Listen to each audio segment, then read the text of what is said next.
am Dr. Amory Wild. Sorry, she just got married, and sometimes that last name still gets me.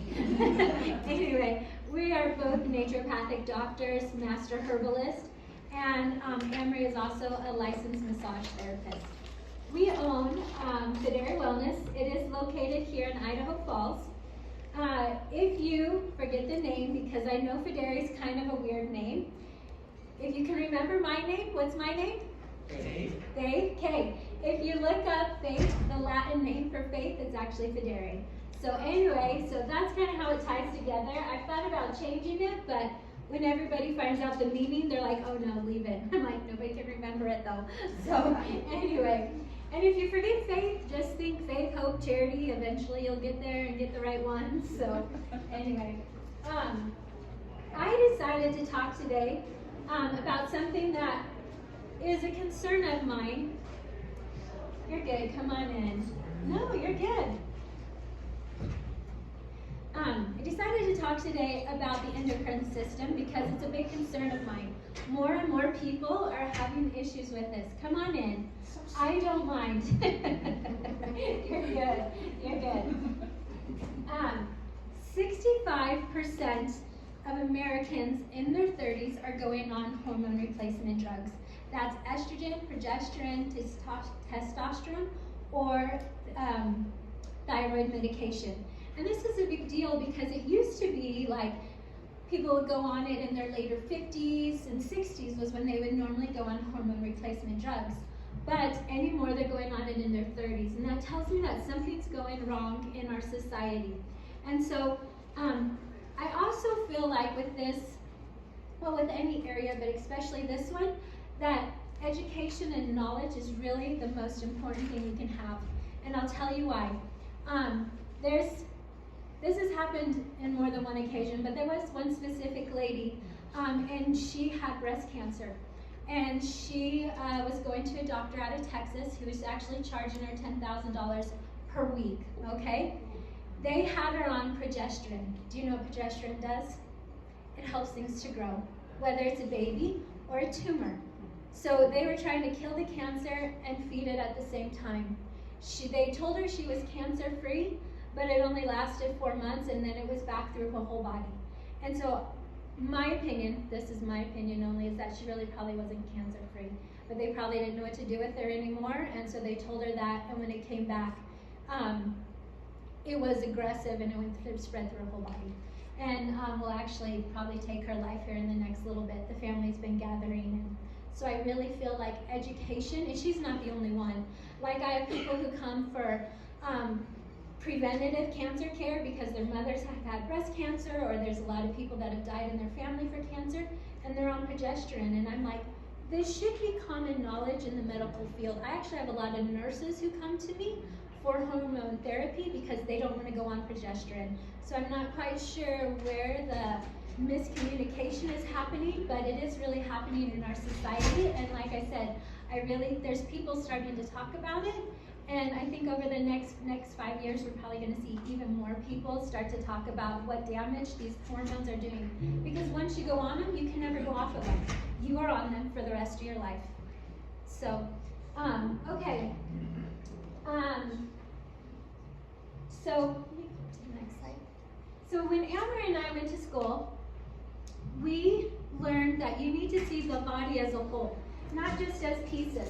So there's this Proverbs about Asia. Sorry, I'm going to stand over here because that light is blinding.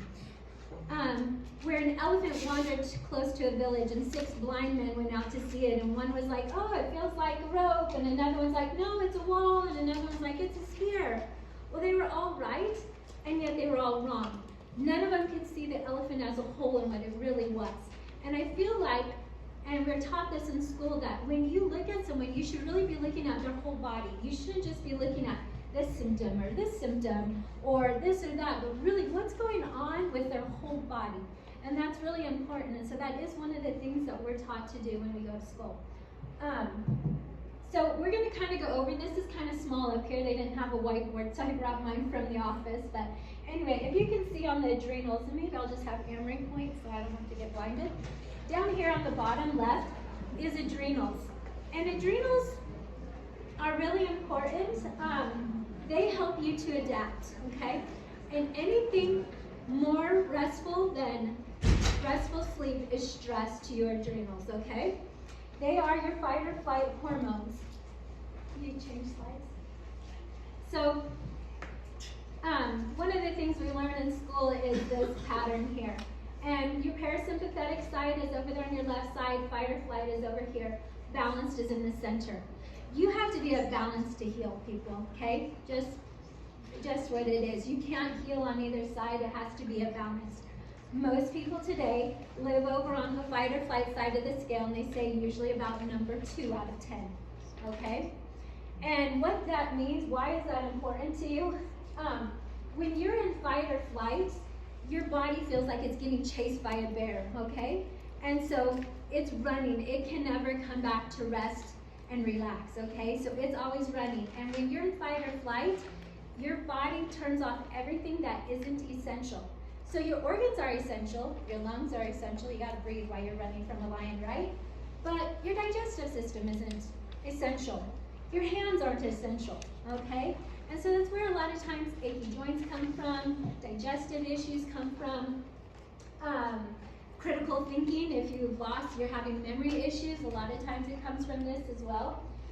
And then one other thing I want to point out with adrenals is it produces cortisol, okay? And we're going to talk about cortisol a couple of different times here in our class today, because cortisol is really important. It is a hormone that is released when you're under stress, and it does a lot of different things to women that aren't really nice. One, it causes us to swell. So if you have a lot of swelling, it tells me you probably have high cortisol levels. It also causes you to crave sugar. Again, not really kind to us women. And then it also throws off your metabolic clock. And it actually throws off your periods. So if you have irregular periods, spot in between periods, long periods, it actually throws off that clock. And then it also throws off your sleeping clock. So if you don't sleep soundly, you wake up a lot at night, you have a hard time going to sleep, that's all signs that you have high cortisol. Okay, on the bottom right side is your thyroid. Your thyroid produces a couple different things. 2 of them are T3 and T4. And T3 turns on the mitochondria in your cell. And if you don't know what that is the energy in your cell. It's your powerhouse. So this is where your energy comes from. T3 turns that on. You should know that the liver plays a big part in this whole cycle. Everything goes to the liver to be activated, processed, and sent out. So when your thyroid makes T3 and T4, it sends it to the liver, sends it out. T4 is inactive hormone, okay? It gets active and changed to T3 when it's in the liver. So 80% of your thyroid actually goes back to your liver. So when people have thyroid issues, they want to support the thyroid, which is great, but really you should also be supporting and looking at your liver. It's more of a liver issue than it is a thyroid issue, okay? So then we have estrogen up here on the top. Estrogen is your reproductive hormone. It produces eggs. That's kind of what it does. And I want you to remember, estrogen is sticky. We're going to come back to that in a minute. It's sticky and how that affects our body. And then progesterone is over there on the right side. And progesterone, I told you, helps things to grow. Whether it's a baby or a tumor, that's what it does. It helps things to grow. All right. We have, and you should know if this cycle's off, you should be looking at it as a whole cycle. It isn't just one piece or another piece, but we're talking like irregular periods, we're talking fatigue, brain fog. There's quite a few lists of different digestion issues, thinning of your hair, brittle nails, things like that.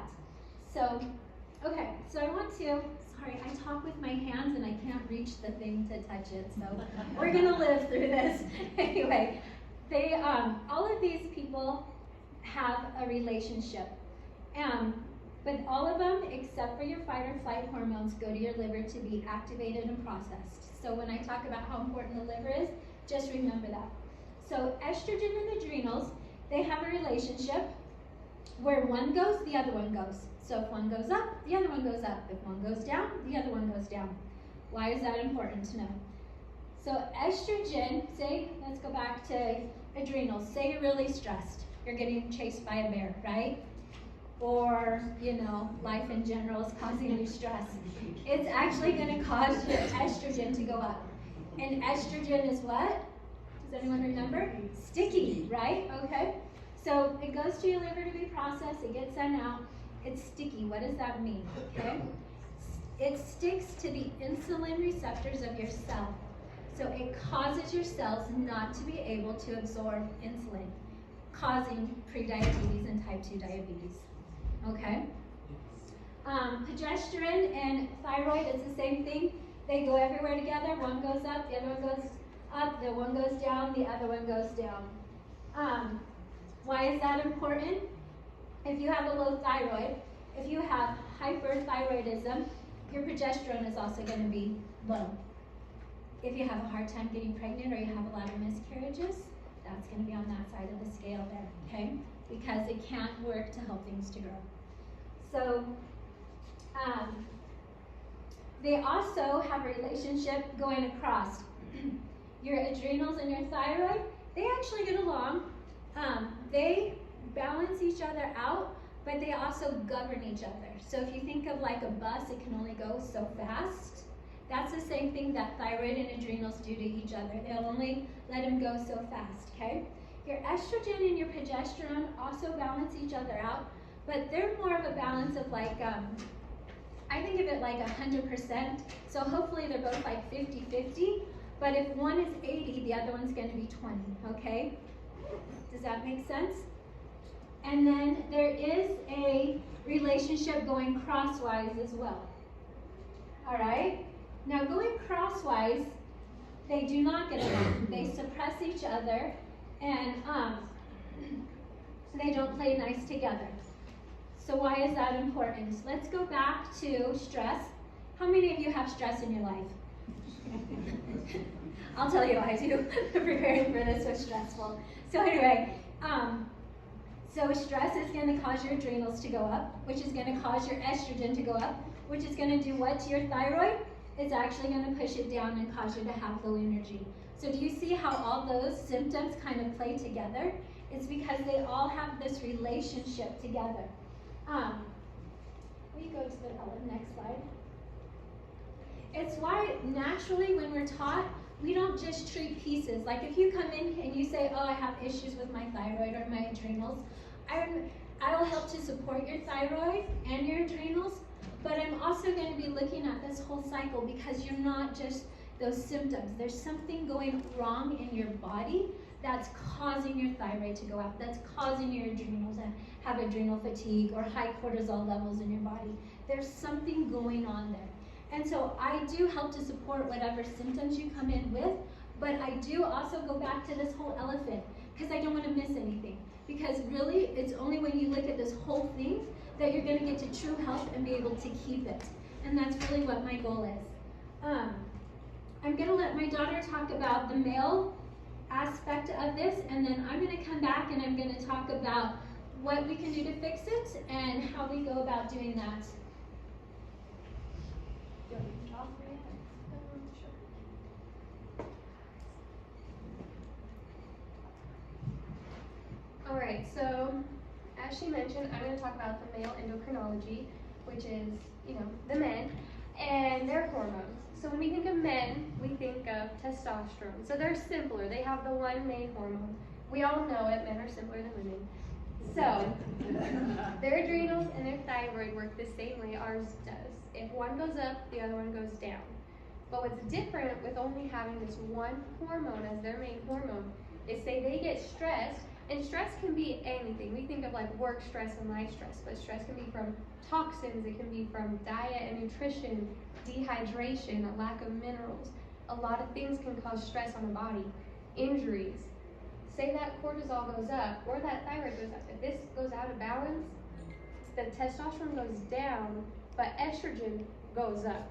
Now, where do they get this estrogen? Men don't have estrogen factories. They don't have ovaries. Well, there is this crazy cycle in a man's body. So when they get stressed, cortisol goes up, your liver makes a hormone called sex hormone binding globulin. And what that does is it attaches to your testosterone and it renders it inactive. If you are running from a bear, you do not need to procreate. So testosterone is not a necessary thing when you're in fight or flight.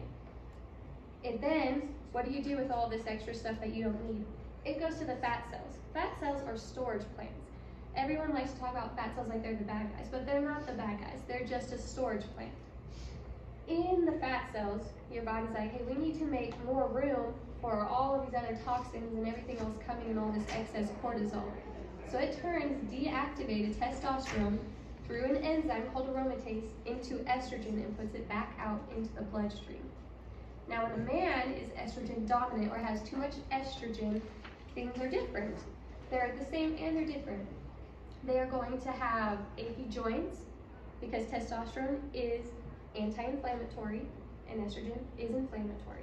They're going to have achy joints. They're going to have male pattern baldness. They're going to have a pot belly a little bit. Their hormones are going to be off. They're not going to feel right.